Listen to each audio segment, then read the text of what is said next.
Can you imagine if I just start peeing? I'm busy. You want to come right now? Okay, come right now. The fuck am I even talking about? I feel like I'm starting to say it at every single video, but this is gonna be a bit of a weird video.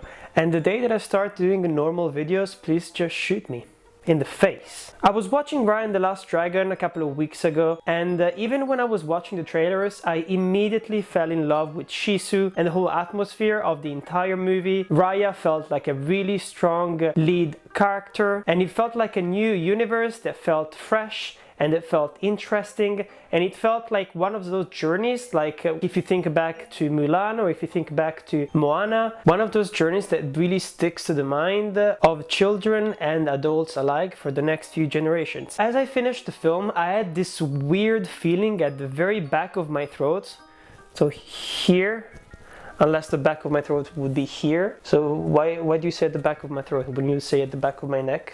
Wow. Wow.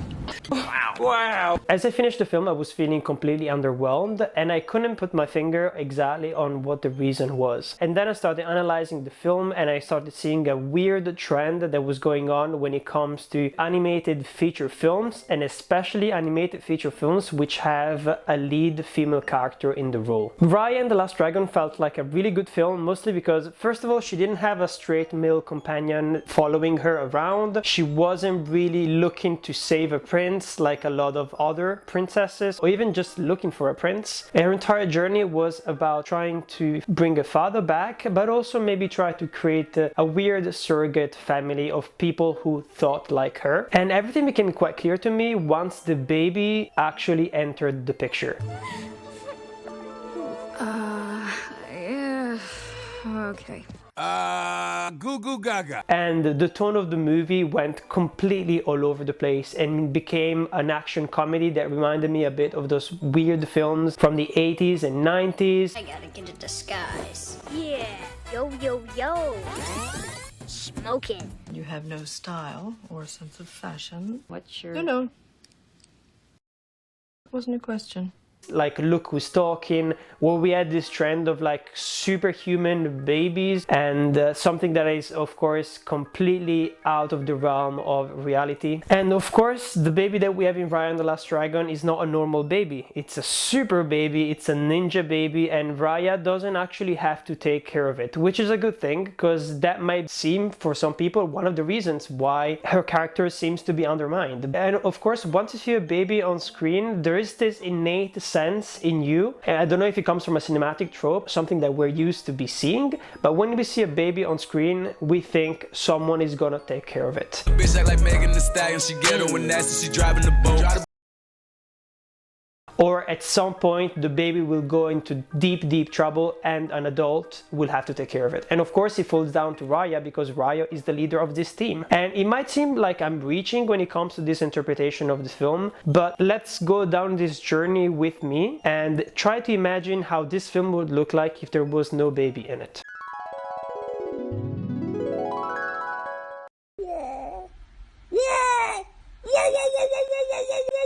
Try even to imagine what this film would look like if there was no teenager in it, so if Boone was not in the film. And the film immediately changes completely. And for me, even the emotional journey of the main character becomes more powerful, because it really becomes just about the rivalry between Raya and this person who used to be her friend. And it becomes about saving her father, and not about all of these other themes going all over the place. Once you put those two characters in, it is very obvious that Raya has taken a new role in the team, the role of the big sister. What do you know? You have the taste buds of a tall baby. Well, you dress like a tall baby. Give me the spoon. I'm taking over. Back off, Tidal Wave. I'm the professional here. May I?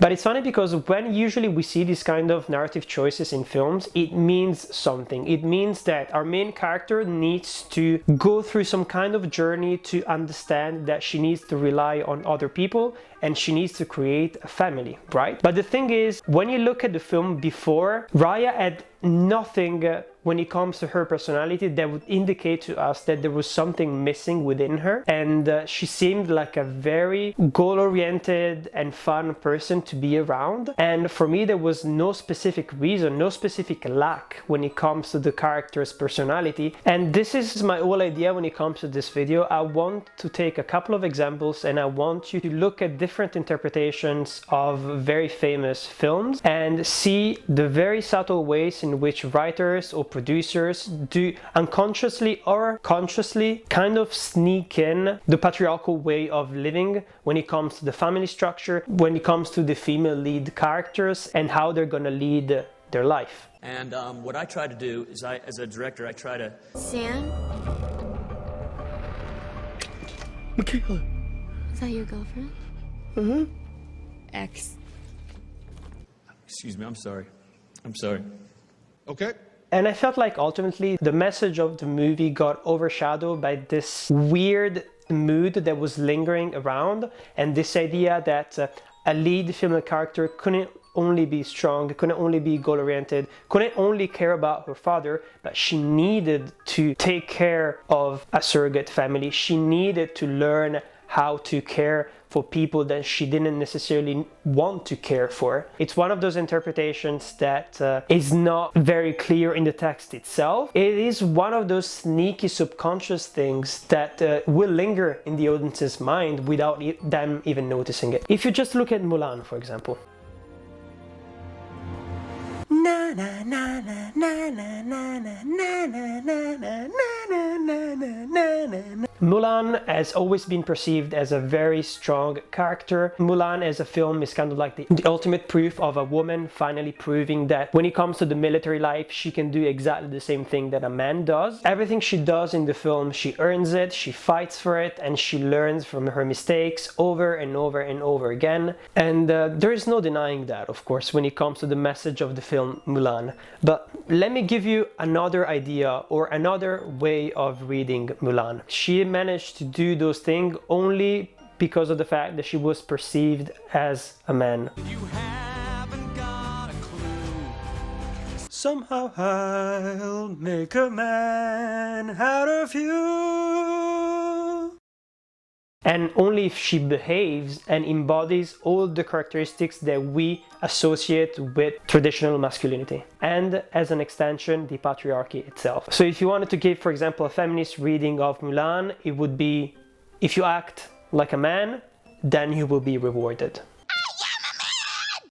Really? Because right now you sound like a mouse whose parachute won't open.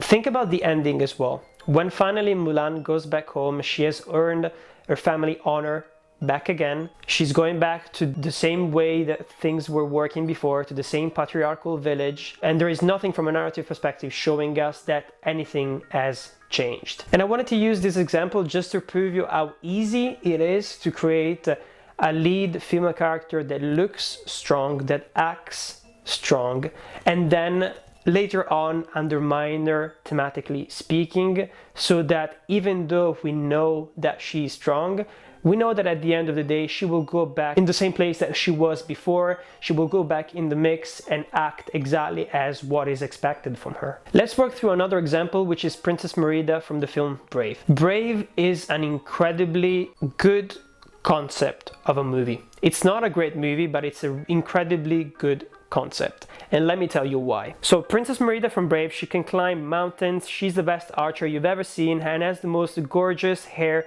in the entire human history. And of course this had nothing to do with her talents, but I felt like it was important to mention just because we don't have a lot of lead female characters who are red hair. She doesn't want to marry someone she doesn't care about, she just wants to have adventures and be who she wants to be. Yet the entire film is based around the fact that she has to learn to care for her family, for her mother, for her dad, for her siblings, and she has to fix their mistakes. So instead of leaving and going on a quest, which would be a completely normal and acceptable thing for any other Prince Charming or any other knight, she has to stay there, and the entire film is based around her learning to care for the people around her. So at the end of the day, what is the message of this film? And I think you're starting to see the pattern here. And that is also why I was really disappointed when it comes to that film, and why I really enjoyed so much more the film Wolf Walkers, which is a really good example of how to create complex female lead characters in a film and to give them the space to express themselves and to go into adventures, which is exactly the same thing that men have been doing for at least 60 years of animation. I mean, I've been talking about lead animated characters in feature films. I haven't been talking about series, and I did that on purpose. I've only been talking about Western animation, and I did that on purpose, of course, as well. Mostly because that's the most accessible, but that's also the kind of animation that a lot of children and young adults grew up with. By chance, I just stumbled upon a series that I used to love when I was younger, and it's called Kim Possible. I'm your basic average girl, and I'm here to save the world. You can't stop me cause I'm Kim Possible.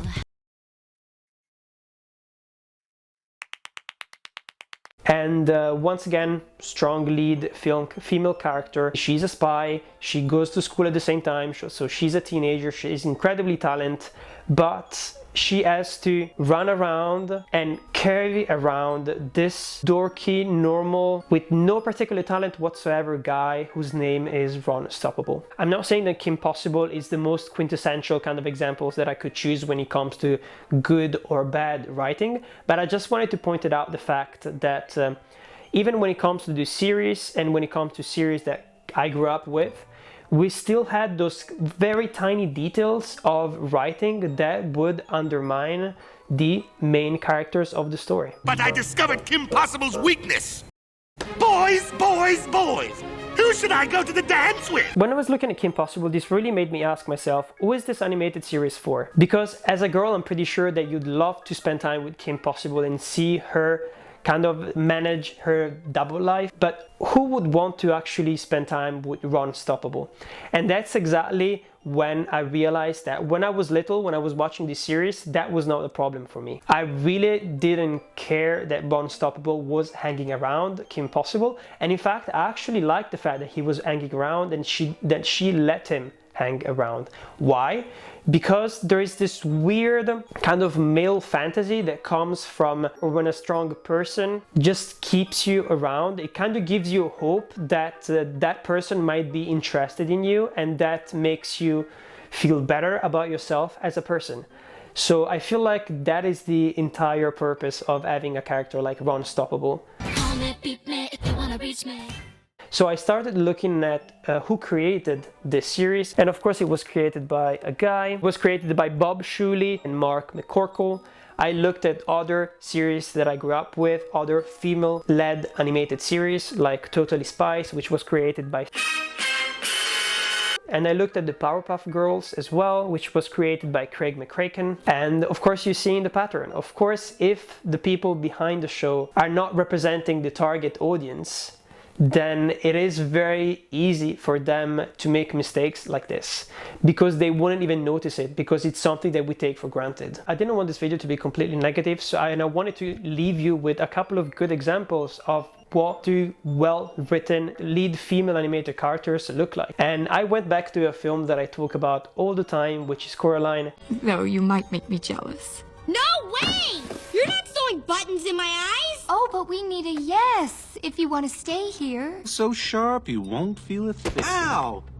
Coraline is an incredible film, and once again the character of Coraline has got a male friend character in her life as well, but he's not the agent of the story. He's just a secondary character who happens to be there because he lives next door. Coraline is an interesting character because not only she has to go through a journey that will help her understand how she needs to appreciate more her family, but also a journey that will prove to her how strong she is and how resourceful she can be as well. Another example that came to mind immediately to me was Riley from Inside Out, who is an incredible, well-written character when you think about it.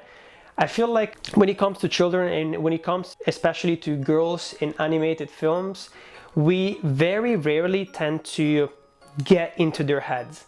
we very rarely tend to get the time to actually understand them as human beings and not just perceive them as girly girls or rebellious kind of girls. And for me, Inside Out is one of those films that really makes us understand what it would be like to see this person as just another human being who feels the exact same thing that we all do.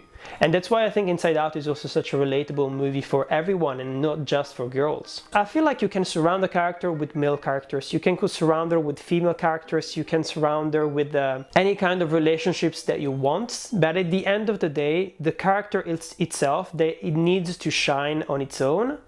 And the narrative doesn't have to push her down or within a system that doesn't suit her. There are 2 other series that I've heard that are really good when it comes to representation and that really break the boundaries of stereotypes and cliches that we have about the notion of femininity or how you can express yourself as a girl of a specific age.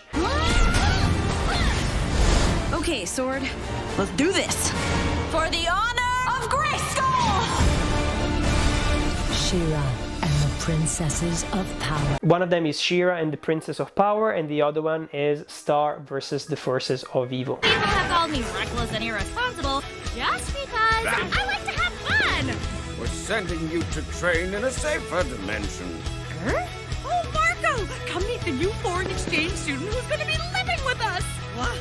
Let's go to the conclusion.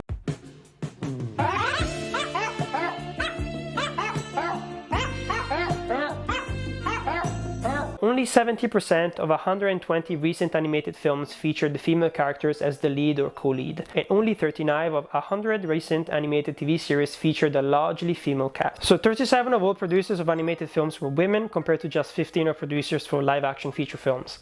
And 5% of those women in animated films were women of color, compared to just 1% in live-action. Further, more women in animation hold executive ranks across major film and TV animation companies. So within the Western animation industry, as we can see, there is this shift maybe that has been going on for the last few years, where we're starting to have more and more women which hold creative and executive powers. Even though we're really far away when it comes to percentage-wise of equality, and I really hope that in the future we'll get to have more female-led animated films, and that I really hope that our representation standards will inspire the new generations of the future. Having said that, I really hope that you liked this video. Don't forget to like and subscribe because it always helps. And let me know in the comments what you thought about this video and what you think about the animation industry and how it's been changing. I'm Patrick, and this is Torn Apart. Can you see my hands? Can you see my lovely hands? Can you see my hands? Can you see my lovely hands?